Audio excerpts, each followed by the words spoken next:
नमस्कार दोस्तों, स्वागत है आपका आज के मुख्य समाचारों में। जी हाँ दोस्तों, आपको यहाँ पर देखने को मिलेंगी सुबह से लेकर शाम तक की तमाम बड़ी खबरें, मुख्य समाचार, ब्रेकिंग न्यूज अपडेट्स के रूप में। तो दोस्तों, आप सभी लोगों से रिक्वेस्ट है इस वीडियो को ज़्यादा से ज़्यादा लाइक और शेयर करें। तो चलिए दोस्तों, जान लेते हैं आज की पहली बड़ी खबर। शराब से 39 मौतें, नीतीश कुमार बोले जो पिएगा वो मरेगा। थाने के पास सबसे ज्यादा शराब बिकी, सप्लायर खुद वही शराब पीकर मरा। जी हाँ दोस्तों, बिहार के छपरा में जहरीली शराब से अब तक 39 लोगों की मौत हो गई है।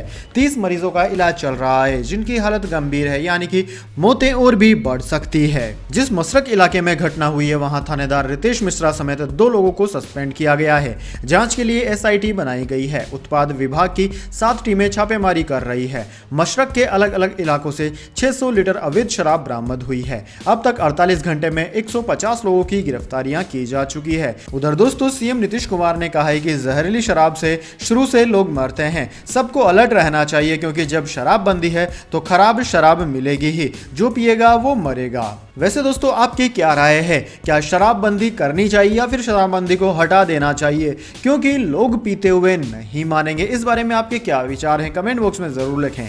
इसके बाद दोस्तों, अगली बड़ी खबर। जजों की नियुक्ति को लेकर सरकार के पास सीमित अधिकार, कोर्ट में लंबित मामलों को लेकर बोले कानून मंत्री। जी हां दोस्तों, केंद्रीय कानून मंत्री किरण रिजिजू ने अदालत में लंबित मामलों को लेकर एक बार फिर से बयान दिया। कानून मंत्री ने कहा कि जजों की नियुक्ति को लेकर सरकार के पास सीमित अधिकार हैं। उन्होंने कहा, लेकिन जजों की नियुक्ति कॉलेजियम के सुझाव के आधार पर ही हो सकती है। सरकार ने कॉलेजियम से कहा कि वह ऐसे नाम भेजे जो समाज के सभी तबकों का प्रतिनिधित्व करे, लेकिन कई बार वैसा नहीं हो पाता। इस वजह से ये अधिकार पूरी तरह से हमारे हाथ में नहीं है। दरअसल किरण रिजिजू ने पिछले दिनों एक टीवी डिबेट में कहा था कि अगर सुप्रीम कोर्ट कॉलेजियम को लगाता है कि सरकार की ओर से उसकी सिफारिशों में फैसला नहीं लिया जा रहा है तो वह जजों की नियुक्ति पर नोटिफिकेशन जारी कर दे। हालांकि सुप्रीम कोर्ट कानून मंत्री के इस बयान का अदालत में सुनवाई के दौरान जिक्र होने पर इसे खारिज कर दिया गया। इसके बाद दोस्तों, अगली बड़ी खबर। महरौली के जंगलों से मिली हड्डियां श्रद्धा की ही थी। पिता का DNA मैच हुआ। आफताब की निशानदेही पर बरामद हुई थी हड्डियां। जी हां दोस्तों, श्रद्धा मर्डर केस में पुलिस को गुरुवार को बड़ी कामयाबी मिली। पुलिस ने बताया कि दिल्ली के जंगलों से मिली हड्डियों का DNA श्रद्धा के पिता से मैच कर गया है। ये हड्डियां महरौली और गुरुग्राम के जंगलों से मिली थी। ये हड्डियां आफताब की निशानदेही पर बरामद हुई थी। दिल्ली पुलिस ने भी कहा है कि DNA टेस्ट में पुष्टि हुई है। जंगल से मिली हड्डियां श्रद्धा की ही है। उधर दिल्ली के उपराज्यपाल ने ट्रायल कोर्ट में श्रद्धा मर्डर केस के लिए स्पेशल पब्लिक प्रोसिक्यूटर की अनुमति दे दी है। दिल्ली पुलिस के मुताबिक 28 साल के आफताब ने 18 मई को 27 साल की श्रद्धा का मर्डर कर दिया था। दोनों लिव इन में रहते थे। आफताब ने श्रद्धा के शव के 35 टुकड़े किए थे। इन्हें रखने के लिए 300 लीटर का फ्रिज खरीदा था। वह 18 दिन तक रोज रात 2 बजे जंगल में शव के टुकड़े फेंकने जाता था। पिछले महीने आफताब का नार्को टेस्ट किया था। इसमें उसने श्रद्धा के मर्डर की बात कबूली थी। दिल्ली के बाबा साहेब अम्बेडकर अस्पताल में 2 घंटे तक आफताब का नार्को टेस्ट चला था। आफताब ने टेस्ट में पूछे गए ज्यादातर सवालों के जवाब अंग्रेजी में दिए। इसके बाद दोस्तों, अगली बड़ी खबर। प्रशांत किशोर ने जहरीली शराब से मौत के हंगामे के बीच नीतीश को बताया किसे बनाना चाहिए CM। कहा 48 घंटे में करें यह काम।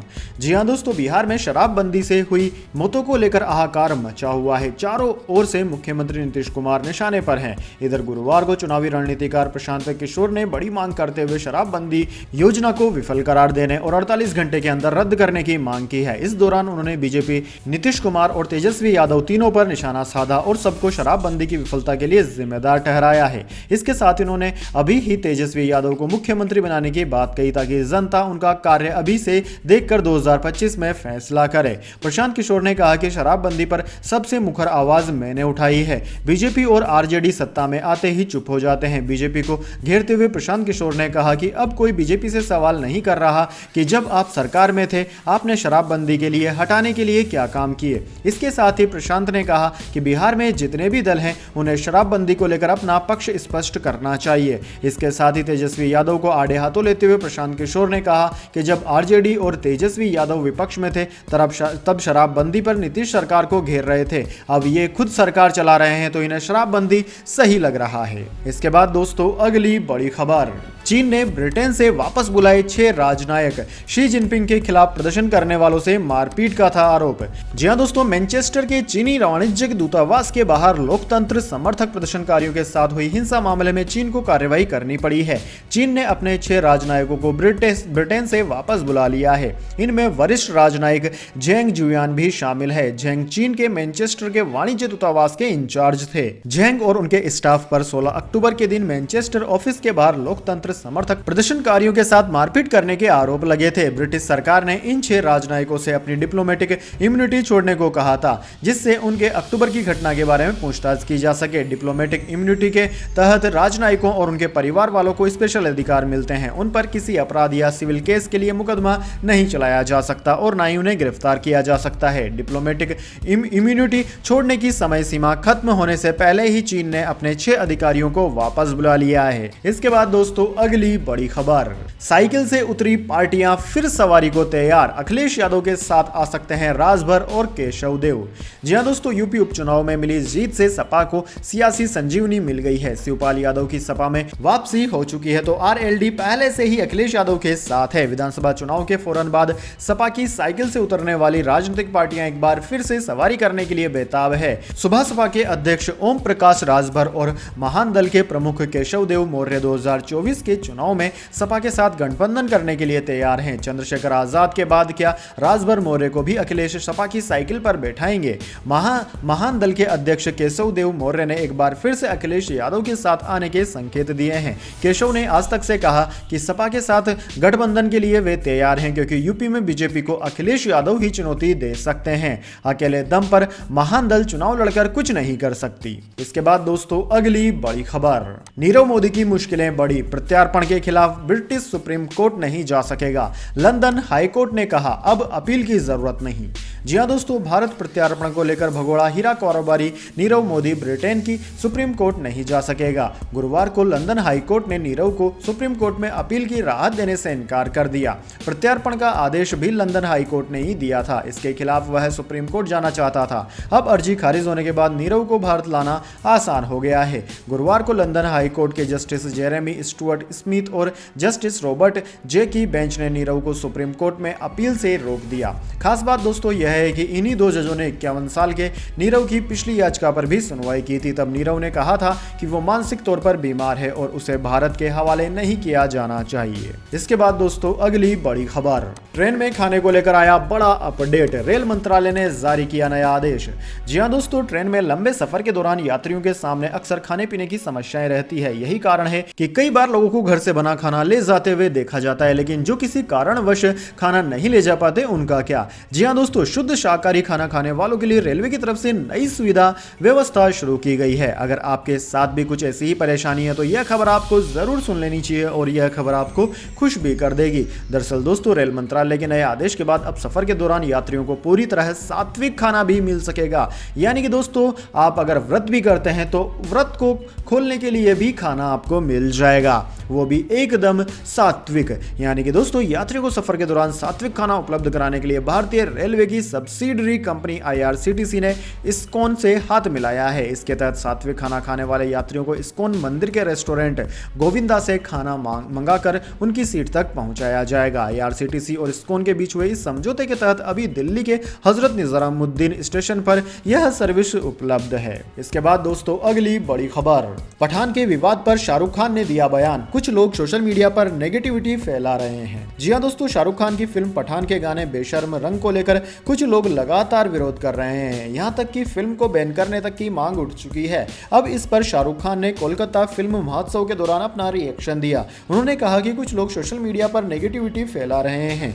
सिनेमा समाज को बदलने का एक साधन होता है, लेकिन सोशल मीडिया पर लगातार ट्रोलिंग की जा रही है और कुछ लोग लगातार नेगेटिव कमेंट और बयानबाजी कर रहे हैं। इसके बाद दोस्तों अगली बड़ी खबर, अंकिता भंडारी केस, उत्तराखंड पुलिस के चार्जशीट तैयार। वीआईपी को लेकर सामने आया यह सच।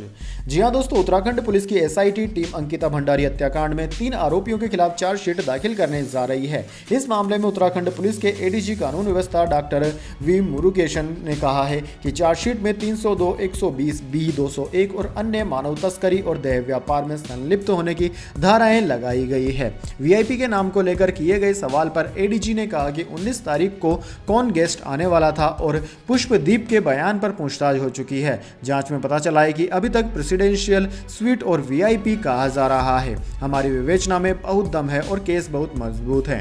दोस्तों, आपकी जानकारी के लिए बता दें, अंकिता हत्याकांड में शुरुआत से ही वीआईपी के नाम के खुलासे की मांग की जा रही है। पुलिस पर आरोप भी लग रहे हैं कि जानबूझकर वीआईपी का नाम उजागर नहीं किया जा रहा। विभिन्न राजनीतिक दल भी इस बात को उठा चुके हैं। ऐसे में परिजनों ने कुछ दिन पहले आरोपियों का नार्को टेस्ट कराने की मांग की थी। इसके बाद दोस्तों, अगली बड़ी खबर, गिरावट में बंद हुआ शेयर बाजार। सेंसेक्स 878 अंक गिरकर 61,799 पर बंद। निफ्टी 245 अंक टूटा। आईटी शेयर्स सबसे ज्यादा गिरे। जी हां दोस्तों, शेयर बाजार में हफ्ते के चौथे कारोबारी दिन यानी कि गुरुवार को गिरावट देखने को मिली। सेंसेक्स 878 अंकों की गिरावट के साथ 61,799 के स्तर पर बंद हुआ। बाजार में लगातार 3 दिन की तेजी के बाद यह गिरावट आई। वहीं दोस्तों, निफ्टी 245 अंक बढ़कर 18,414 के स्तर पर पहुंच गया। सेंसेक्स के 30 में से 28 शेयरों में गिरावट देखने को मिली। सिर्फ 2 शेयरों में तेजी रही। दोस्तों, Tech Mahindra, Titan, Infosys, Grasim, Eicher Motors, HDFC, Adani Ports समेत निफ्टी के 45 शेयरों में गिरावट रही। वहीं निफ्टी 50 के सिर्फ 5 share Britannia, hero MotoCorp, NTPC, SBI life और सन फार्मा में तेजी रही। इसके बाद दोस्तों, अगली बड़ी खबर, बांग्लादेश पर फॉलो ऑन का खतरा। पहली पारी में स्कोर 133 पर 8। कुलदीप ने 4 और सिराज ने 3 विकेट लिए। जी हां दोस्तों, टीम इंडिया ने बांग्लादेश के खिलाफ पहले टेस्ट मैच के दूसरे दिन यानी कि गुरुवार को अपनी स्थिति काफी मजबूत कर ली है। पहली पारी में 404 रन का स्कोर बनाने के बाद भारत ने स्टंप्स तक बांग्लादेश की पहली पारी में 8 विकेट निकाल लिए हैं। मेजबान टीम अब तक सिर्फ 133 रन ही बना सकी। बांग्लादेश के ऊपर फॉलो ऑन का खतरा मंडरा रहा है। इससे बचने के लिए उसे अब भी 72 रन की जरूरत है। भारत के लिए left arm chinaman spinner Kuldeep Yadav ने सबसे ज्यादा 4 विकेट लिए हैं। दोस्तों, तेज गेंदबाज मोहम्मद सिराज ने 3 और उमेश यादव ने 1 विकेट लिया। वहीं बांग्लादेश की ओर से मुशफिकुर रहीम ने सबसे ज्यादा 28 रन बनाए। इसके अलावा लिटिन दास ने 24 और जाकिर हसन ने 20 रन बनाए। नूरल हसन और मेहंदी हसन मिराज ने 16 रन बनाए। इसके बाद दोस्तों, जाने अगली बड़ी खबर, लेकिन उससे पहले मेरी आपसे एक छोटी सी रिक्वेस्ट है। अगर दोस्तों आपको अभी तक हमारी न्यूज़ पसंद आई तो इसे एक छोटा सा लाइक जरूर दे दीजिए, और अगर आपको पसंद नहीं आई है तो बेशक आप डिसलाइक भी कर सकते हैं, लेकिन दोस्तों लाइक और डिसलाइक जरूर कीजिए, क्योंकि दोस्तों यही हमारी मेहनत का फल होता है और इसी से हमें पता चलता है कि आपको हमारी वीडियोस पसंद आ रही है या नहीं। तो चलिए दोस्तों, जान लेते हैं आज की अगली बड़ी खबर। युवती ने शिवराज के मंत्री दत्ती गांव को रेपिस्ट कहा। होटल स्टाफ बोला वो माननीय। युवती ने मोबाइल दिखाया तो सबके तेवर नर्म पड़े। जी हां दोस्तों, मध्य प्रदेश में शिवराज सरकार के मंत्री राजवर्धन सिंह दत्ती गांव को एक युवती ने रेपिस्ट कहा है। बुधवार रात सामने आए एक वीडियो में युवती यह आरोप लगा रही है। हालांकि बाद में इसी युवती का दूसरा वीडियो सामने आया। इसमें उसने कहा कि सोशल मीडिया पर उसके नाम से वायरल वीडियो से कोई लेना देना उसका नहीं है। युवती के इस वीडियो ने मध्य प्रदेश की सियासत में हलचल मचा दी है। मामला थार जिले के एक होटल का है। युवती यहां रजिस्ट्री पर एंट्री कराने की बात पर स्टाफ से झगड़ गई। स्टाफ ने युवती से आईडी दिखाने को कहा था। इस पर युवती मंत्री राजवर्धन के नाम का इस्तेमाल करना शुरू कर देती है। वीडियो में नजर आ रहा है कि युवती स्टाफ को अपने मोबाइल में कुछ दिखाती है। इसके बाद स्टाफ बैकफुट पर आ जाता है और युवती से नरमी से पेश आने लगता है। इस मामले में मंत्री राजवर्धन सिंह दत्ती गांव का कहना है कि उन्हें टिप्पणी करने की जरूरत नहीं है, यह सब आधारहीन बातें हैं। उधर इस मामले में नेता प्रतिपक्ष और कांग्रेस के सीनियर लीडर गोविंद सिंह ने कहा कि ऐसी युवती के खिलाफ सरकार को कार्यवाही करनी चाहिए। इसके बाद दोस्तों, अगली बड़ी खबर, सुप्रीम कोर्ट ने गोधरा के दोषी को जमानत दी। सीजेआई की बेंच बोली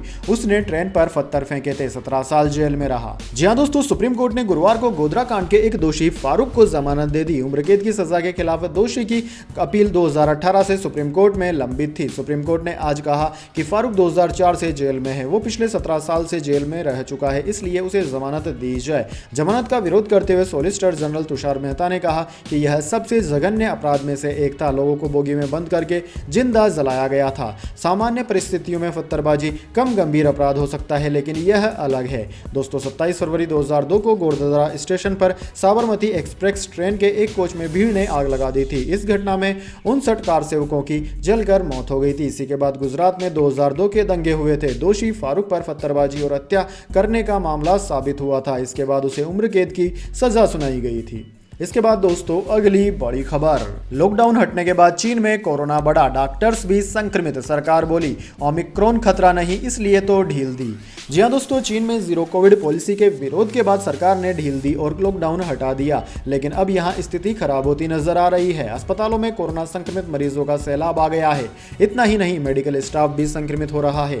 कुछ डॉक्टर्स कोरोना पॉजिटिव होने के बावजूद मरीजों का इलाज कर रहे हैं। इसी बीच 2 साल तक कड़े कोरोना नियम लागू करने वाली चीन सरकार ने यू टर्न ले लिया। अब अधिकारियों का कहना है कि कोरोना का ओमिक्रॉन वेरिएंट खतरनाक नहीं है। यहाँ तक कि सरकार लोगों से सेल्फ केयर की बात कर रही है, यानी कि सरकार का कहना है कि कोरोना से डरने की जरूरत नहीं है, लोग खुद का ध्यान रखें तो संक्रमण से बचा जा सकता है।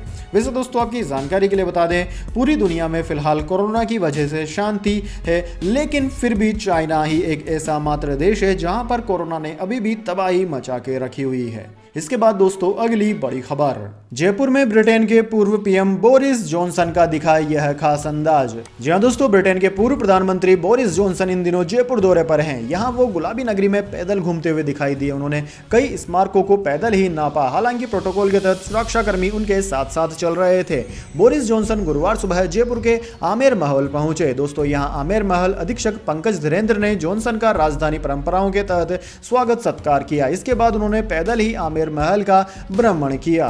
दोस्तों, आपकी जानकारी के लिए बता दें, बोरिस जॉनसन ने इस दौरान आमेर महल की स्थापत्य कला, बेजोड़ किले और महल को देखकर तारीफों के पुल बांधे। जॉनसन ने आमेर महल को बारीकी से देखकर गाइड से जानकारी भी जुटाई। इसके बाद वो आमेर महल से ही सुरंग के रास्ते होते हुए जयगढ़ किले तक पहुंचे। जॉनसन को आमेर महल से जयगढ़ पहुंचने में करीब 1.5 घंटा लगा। इस बीच उन्होंने जयगढ़ किले का भ्रमण करने के बाद विश्व की सबसे बड़ी तोप जय बाण को भी निहारा। तो दोस्तों, यह थी आज की तमाम बड़ी खबरें। इसके बाद दोस्तों, बारी आती है आज के माइंड क्यूज क्वेश्चन की। जी हां दोस्तों, एक आसान से सवाल का जवाब देकर आप जीत सकते हैं एक अमेजिंग सरप्राइज गिफ्ट हमारे यूट्यूब चैनल की ओर से। तो दोस्तों, आज का सवाल आपकी स्क्रीन पर आ चुका है। बिहार के अलावा भारत का ऐसा और दूसरा कौन सा राज्य है जहां पर शराबबंदी है, यानी कि जहां पर अल्कोहल नहीं मिलता है? जी हां दोस्तों, अगर आप जानते हैं बिहार के अलावा दूसरे उस राज्य का नाम जहां पर की शराब पीना अपराध माना जाता है, तो जल्दी से उस राज्य का नाम कमेंट बॉक्स में लिख दीजिए। अगर दोस्तों आपका जवाब होता है एकदम सही और आप चुने जाते हैं लकी विजेता के रूप में, तो आपको मिल सकता है एक अमेजिंग सरप्राइज गिफ्ट हमारे यूट्यूब चैनल की ओर से। तो दोस्तों, जल्दी से अपना उत्तर कमेंट बॉक्स में लिख दीजिए, वीडियो को लाइक कर लीजिए और चैनल को सब्सक्राइब करके बेल आइकन भी दबा लीजिए। धन्यवाद। वंदे मातरम। जय हिंद, जय भारत।